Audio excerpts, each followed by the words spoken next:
होगा। ये ज्ञान यज्ञ, 5 यज्ञ होती है। एक यज्ञ है धर्म की, जैसे यहाँ ये सदा व्रत चल रहा है परमेश्वर का, ये भंडारा चल रहा है, इसमें किसी के 10 रुपये, किसी के 100 रुपये, किसी के 1000, किसी के 20,000, किसी के 50,000, और इसमें ये अखंड भंडारा चल रहा है, ये धर्म यज्ञ। और साथ में ये आवन यज्ञ, क्योंकि जोत जला भगवान की, देसी घी की, मोटी बात की। 3 दिन में लगभग इसमें 100 किलो, 4 दिन में लगभग इसमें 2 किलो घी प्रयोग हो जाएगा। और फिर यहाँ प्रणाम यज्ञ, जैसे दंडवत प्रणाम करें अपने परमेश्वर के लिए, अपने अहंकार रूपी राक्षस को तोड़ने के लिए। और एक यज्ञ धर्म की, जैसे भंडारा चल रहा है, प्रसाद वितरित होता है, धर्म यज्ञ। और दूसरी यज्ञ ध्यान, हमारा जब सत्संग में आते हैं, परमात्मा में चित्त हटता है नहीं, रह कर याद आता है परमात्मा, हे ईश्वर कहाँ फंस गया क्या इस काल के जाल में। और फिर हमारा ध्यान, मेडिटेशन, सहज ध्यान, संतों का मार्ग सहज ध्यान है, हठ योग नहीं। ये कान दाब के, आंख बोझ के, ये तो हठ योग है। कबीर साहब कहते हैं ये नहीं हमारा ध्यान, हमारी सहज ध्यान है, सहज समाधि है। कैसे कि संतो मुझे सो सतगुर मन, सो सतगुर संत कहावे है। इन नैना, कहते हैं इन नैनन दर्श करावे, यानी उस परमात्मा के नैनन अलख लखावे, जो कहते आँख खुलियों और परमात्मा के दर्शन हो जा, मुझे ऐसा संत आवे। कहते हैं द्वार ना मुंदे, ये आँख कान बंद ना करे, नाक नहीं बंद करे, आँख नहीं बंद करे, और ना अनद उड़ जावे, इस अनद में नहीं उड़ जावे, ध्यान लगा के तो देखिए सुनी कुछ, हाँ ये आवाज है, ये परमात्मा की प्राप्ति। और देखा प्रकाश आँख दाब के, इसने कभी दाब लो इसमें प्रकाश, क्योंकि परमात्मा के रिफ्लेक्टेड प्रकाश से ये दिन का तो प्रकाश ही देवता है, इनमें तो प्रकाश है, तो ठीक है ना, दे हो जाएंगे, ना होगा तो उसमें। तो कहने का भाव इससे मुक्ति नहीं, ऐसा संत मुझे नहीं चाहिए। वो ध्यान का मार्ग कैसा है, जैसे हम आपको याद दिलाते हैं उस परम पिता के बारे में, उसकी महिमा का गुणगान कर रहे हैं, और उसकी महिमा की गुणगान करने से आपको उसकी इच्छा, उसकी हार्दिक इच्छा बन जाएगी प्राप्त होने की।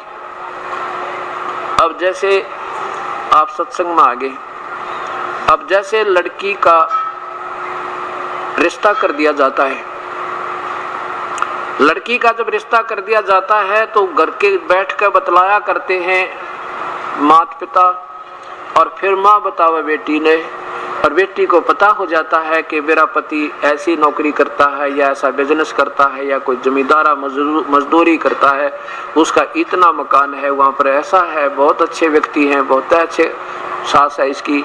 तो फिर उस लड़की का एकदम अट्रैक्शन हरदम वही रहने लग जाता है, और फिर वो उसका उचित हटता नहीं। जैसे फिर लड़की की शादी हो जाती है, अपने पति के पास चली जाती है। अब जब उसको माता पिता ने जो बताया था, ज्यों का त्यों व्यवस्था पाती है। अब जैसे ये परमात्मा कबीर साहब ने हमें आकर बताई, आपको ये विश्वास रखना चाहिए कि परम पिता परमेश्वर आए हैं, उन्होंने सही बताया। अब आत्मा का की सगाई कर दी परमात्मा ते, पूर्ण ब्रह्म ते, और दास बिचौला बना के। अब आपको ये याद दिलाए जाते हैं कि अपने पति के घर पे क्या क्या सुख होगा, और फिर उमंग भरेगी उस दुल्हन की तरह हमारे अंदर, और कति आनाकानी नहीं होगी, चलेंगे जब यहाँ तक इतना चासा चढ़ेगा, जैसे परमात्मा वहाँ तो जाए पार पड़ेगी। तो ऐसा हमारा ध्यान हरदम वहाँ रहेगा, जैसे पति भरता पति से राती आन पुरुष निभावे, और वैसे पी हर में, और फिर सुरत प्रीतम में, ऐसा ये सहज ध्यान कहावे, ऐसा ध्यान लगावे। जैसे लड़की की शादी हो जा, ससुराल से फिर वापस आ जा, और फिर उसका एक पल भी चित, ठीक है माता पिता बहन भाई से सारे ढंग तो रहती है, पर उसके अपने पति से एक पल भी वो चित नहीं हटता। ऐसे जब हमें ये ज्ञान और वास्तविक सुख का अनुभव हो जाएगा, फिर इस संसार में हमारा ये सहज मेडिटेशन, हमारी सुरती उसी के चरणों में, और उसी के सुख को, वहाँ क्या क्या सुख है, यहाँ कितना कष्ट है, वो हरदम हृदय से हटे नहीं। इसलिए हमारा चित्त हम हमेशा उस परमेश्वर के चरणों में लगा रहेगा।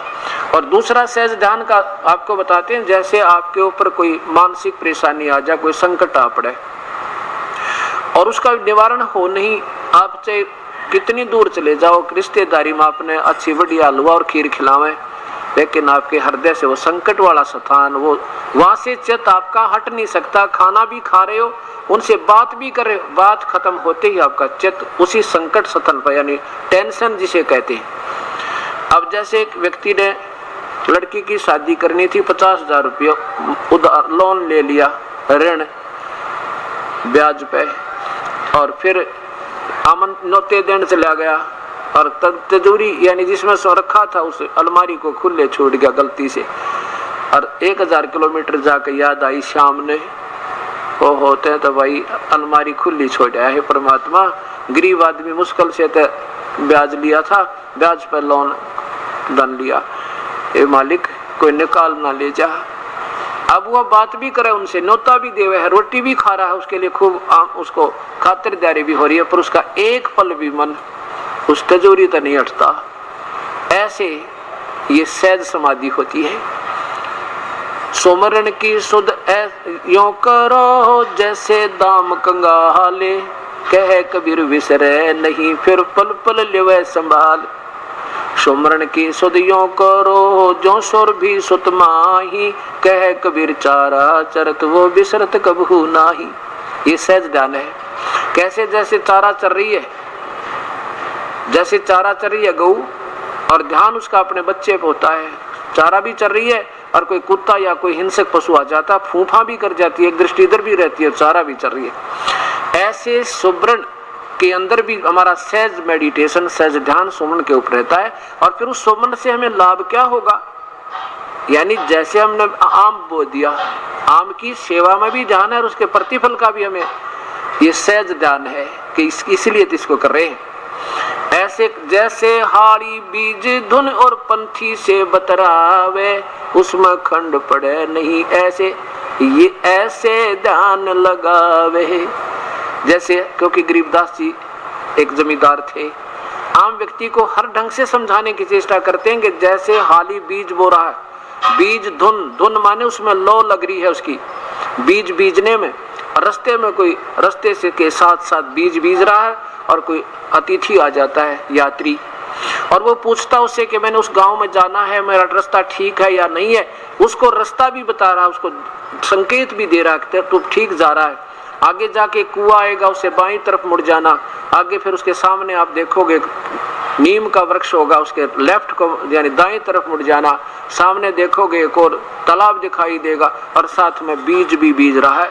उस बीज के छोड़ने में हल को रोक भी नहीं रहा है, और बीज भी बीज, तो उसका ध्यान जहाँ पर है उससे पल नहीं हटा पा रहा। जैसे हाड़ी बीज धुन और पंथी यानी यात्री से बतलावे, उसमें खंड पड़े नहीं भाई, ऐसे ध्यान लगावे। ये हमारी सहज समाधि है।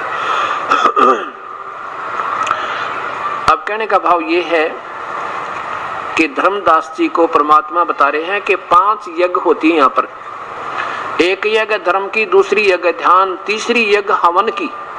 जैसे यहाँ पर हवन चाहे तो लकड़ियों में घी डाल के उसमें हवन कर लो, क्योंकि लकड़ी ढेर सारी जलाने में उसमें कार्बन डाइऑक्साइड ज्यादा बनेगी, क्योंकि लकड़ी जलने से तो धुआं प्रदूषण होता है ज्यादा। बेशक वो चंदन की भी क्यों ना है, उनकी महक से कोई लाभ नहीं, वो तो महक चंदन वैसे भी दे रहा है, ना फूकेंगे तो भी महक आती है। लेकिन हमारा जो लाभ होगा, हमें घी के प्रज्वलित होने से जो वातावरण और इस यज्ञ से हमारा जो बेनिफिट कहाँ जाएगा, इसका बहुत लंबा प्रोसीजर है, इसका बहुत साइंटिफिक इफेक्ट है। हम यहाँ पर हवन करते हैं, इस हवन का प्रतिफल देव लोगों को ऊपर जाता है, और उसके बेनिफिट में हमें कुछ आंशिक उससे यहाँ का बेनिफिट, यानी जैसे वर्षा कर देना या कोई और राहत मिलना, साथ में प्रदूषण, जैसे हम श्वास को से शुद्ध हवा लेते हैं और बुरी करके बाहर छोड़ देते हैं, इसका भी हमने ये इसका बेनिफिट यानी इससे इसका कर्ज उतरता है। अब ये हवन यज्ञ है। हम क्या करते हैं, एक रुई की एक मोटी बात बना के बाती, और उसमें भर के अच्छा घी, और सुबह शाम जला देते हैं। और मंत्र क्या होते हैं? मंत्र जैसे अपने परमात्मा की वाणी, पूर्ण ब्रह्म की, ये वेदों जैसे मंत्र हैं, वेदों से ज्यादा अच्छे मंत्र। एक तो मुख्यमंत्री का आदेश हो और एक प्रधानमंत्री के मुख से निकले वचन हो, तो वेदों से ज्यादा सुपीरियर शक्ति शक्तिशाली वचन है, यानी मंत्र है, कबीर परमेश्वर की वाणी। और फिर उसके बाद उनके सेकंड नंबर पे उन्हीं के दर्शन के उपरांत इन 5-6 महापुरुषों की वाणी, जैसे आदरणीय गरीबदास जी की, आदरणीय धर्मदास जी की, आदरणीय श्री गुरु नानक देव जी की, आदरणीय दादू जी की वाणी। लेकिन इनसे भी सुपीरियर वाणी उस कबीर परमेश्वर की है। उसके जो मंत्र हम पढ़ रहे हैं उनसे, वेदों से भी उत्तम लाभ हमें होता है। जो सुबह शाम के नित्यनेम और आरती, संध्या आरती और दोपहर की रमैनी जो हम करते हैं, ये हमारा एक हवन और साथ में ज्ञान यज्ञ भी है। अब ये और 5वीं यज्ञ है ज्ञान की, एक यज्ञ है धर्म की, दूसरी यज्ञ है ध्यान, तीसरी यज्ञ हवन की, चौथी यज्ञ प्रणाम, दंडवत प्रणाम। ये भी एक यज्ञ का काम करे। दंडवत प्रणाम करना आम बात नहीं है। ये तो वो पुण्यात्मा करेगी जिसमें भक्ति का अंश बकाया है, और जिनके अंदर भक्ति अंश नहीं है वो झुक नहीं सकते, क्योंकि उनमें वो कीमत अभी बनी नहीं। जैसे सरसों होती है, सरसों, और वो सरसों जब तक उसकी फली आ जाती है, लेकिन फली में सरसों के दाने नहीं बनते, तब तक वो फली ऐसे खड़ी रहती है आकड़ के।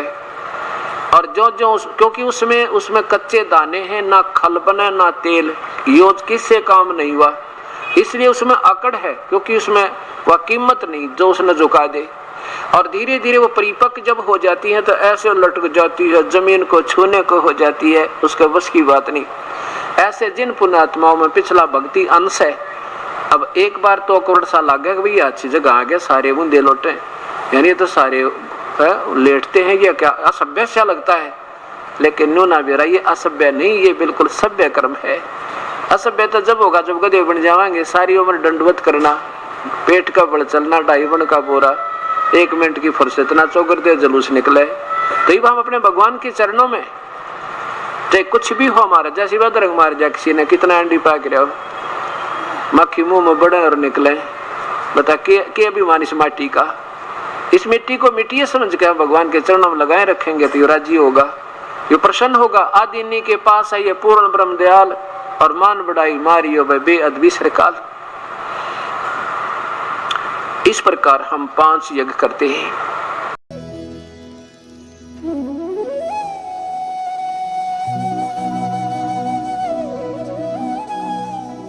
अगर आप ये वीडियो YouTube पर देख रहे हैं तो हमारे चैनल को सब्सक्राइब करें और बेल आइकन को दबाना ना भूलें। अगर आप Facebook पर ये वीडियो देख रहे हैं तो हमारे पेज को लाइक करें।